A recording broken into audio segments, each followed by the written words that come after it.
Oi, gente, meu nome é Paloma, sou aluna de doutorado do programa de pós-graduação de Fisiologia e Farmacologia lá da UFMG. E hoje, no módulo de Fisiologia Feminina e suas nuances, eu vou falar um pouco sobre a seleção natural. Então, o nome da minha aula é Evolução de Darwin sobre os corpos das mulheres. Então, primeiramente, eu queria apresentar a nossa Vênus. Ela é a Vênus de Willendorf, ela é uma estátua que foi achada, uma peça, na verdade, de calcário, que foi achada lá na cidade de Willendorf, na Áustria, num sítio arqueológico. Ela é datada de 5.000 anos atrás. E ela é muito interessante porque ela, na verdade, não é uma estátua, ela não fica parada. Ela era um item que era carregado para lá e para cá. Ela era um item, ela era um símbolo da fertilidade feminina, ela era um símbolo da beleza feminina. Então a gente consegue ver que ela apresenta essas curvas, seios fartos, né? Aqui a gente tem o desenho da virilha, uma curvatura bonita da lombar, um quadril largo, seus cabelos cacheadinhos. Então, quando eu falar de corpo de mulher, de beleza feminina, eu acho que é isso que a gente tem que ter em mente, assim. Porque eu vou falar sobre a seleção natural relacionada ao que significa ser mulher. Então, se você não é um terraplanista, você já ouviu falar de Darwin. Darwin, ele escreveu A Origem das Espécies, que fala sobre a seleção natural, né? Que, na verdade, significa que os mais adaptados ao meio sobrevivem. Então, Darwin tem duas máximas, o darwinismo tem duas máximas. A seleção natural, essa ideia de que o mais adaptado é o que mais sobrevive e é o que deixa descendentes, e a ancestralidade em comum. Então, em algum momento, nós, mamíferos, compartilhamos um ancestral em comum com as aves. As aves compartilharam um ancestral em comum com os répteis. Então, nós compartilhamos características. Nós, como Homo sapiens, nós somos dessa espécie, mas compartilhamos características, por exemplo, com os mamíferos. Né, características, por exemplo, como a reprodução sexuada. Então, há o macho, há a fêmea. O desenvolvimento do embrião decorre dentro da barriga da mãe, então a gente é vivíparo, né? Então, o nosso desenvolvimento do embrião ocorre no útero. Compartilhamos, nós humanos também compartilhamos a ideia de glândulas mamárias, glândulas que liberam leite, que alimentam os seus descendentes, e também a ideia de pelos. Né? Então, além disso, nós, o Homo sapiens, a gente tem características únicas. A gente tem um encéfalo altamente desenvolvido. É a característica mais forte da nossa espécie, né? Graças a ela, basicamente dominamos o mundo inteiro. Então, esse cérebro que contém maior quantidade de neurônios por área, capaz de fazer associações, planos, ele foi extremamente importante para determinar a nossa espécie. Além disso, a ideia dos polegares opositores também. Então, graças aos polegares opositores, conseguimos fazer um movimento de pinça, conseguimos pegar as coisas e conseguimos também, por exemplo, juntar duas pedras, fazer o fogo, fazer uma faca e conseguir descascar uma batata. Então, tudo isso foi importante para determinar a nossa espécie. E os polegares opositores, eles só são possíveis porque em algum momento nossos ancestrais decidiram andar em pé. Então, graças ao fato de sermos bípedes e de não andarmos mais com a mão no chão, tivemos as mãos livres e a capacidade de ter habilidades manuais. Então, a seleção natural, ela vai decorrer nesses aspectos que determinam a nossa espécie. É o fato de usarmos polegares opositores, porque somos bípedes, é o fato de sermos mamíferos. Então, a ideia de Darwin sobre os corpos das mulheres também está relacionado com o que a gente é.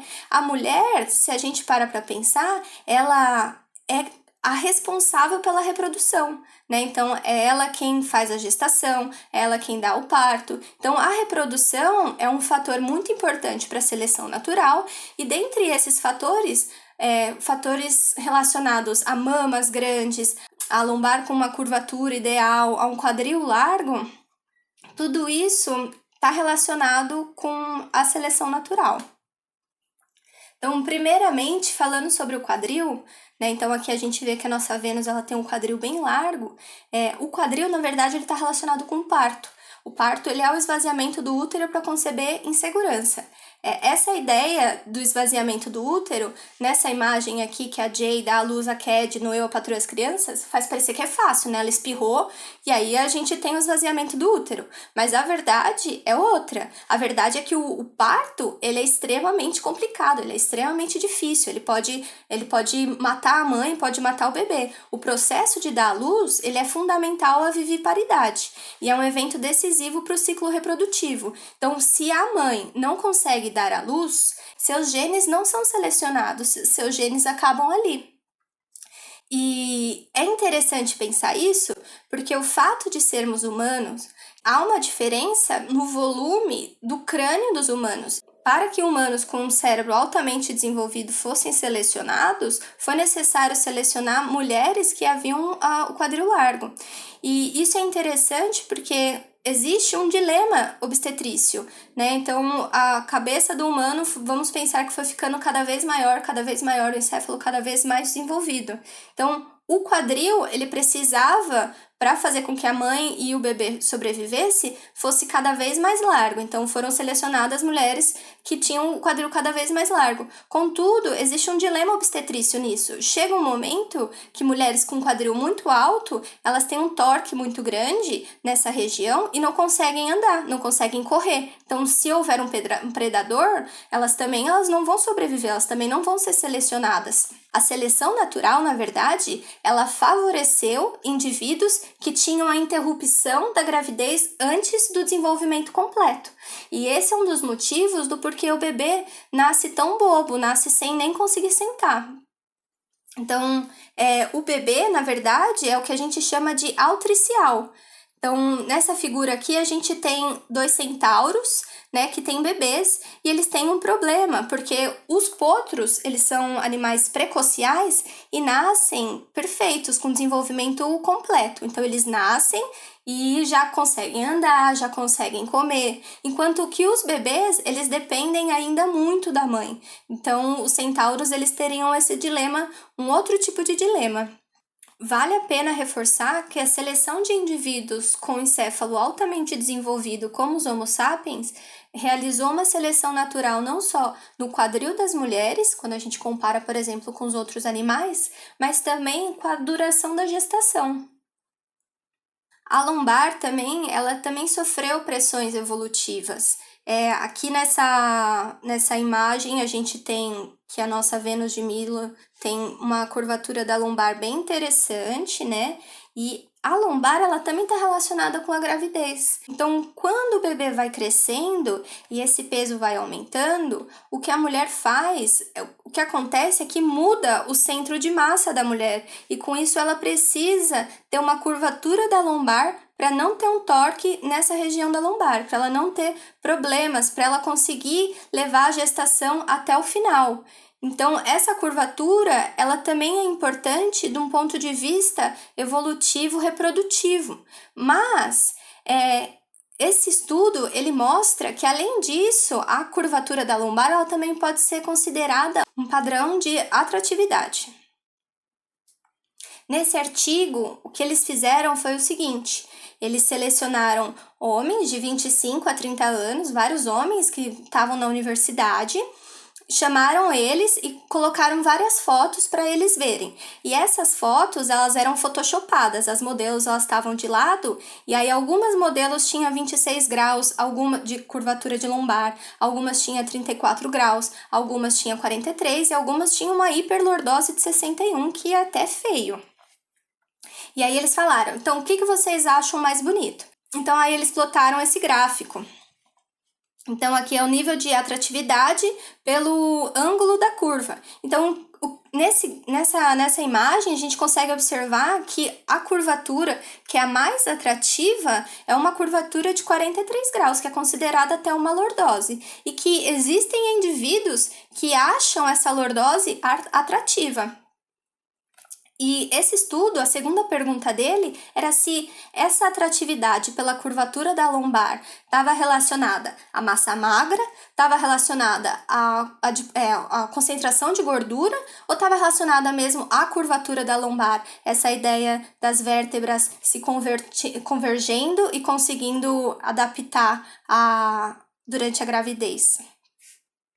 Eles avaliaram a frequência preferida muito abaixo do ótimo, acima do ótimo e muito acima do ótimo da curvatura externa da lombar, e aí eles foram modificando. Em algumas imagens eles colocavam a vértebra, em outras imagens a quantidade de gordura, em outras imagens a massa magra.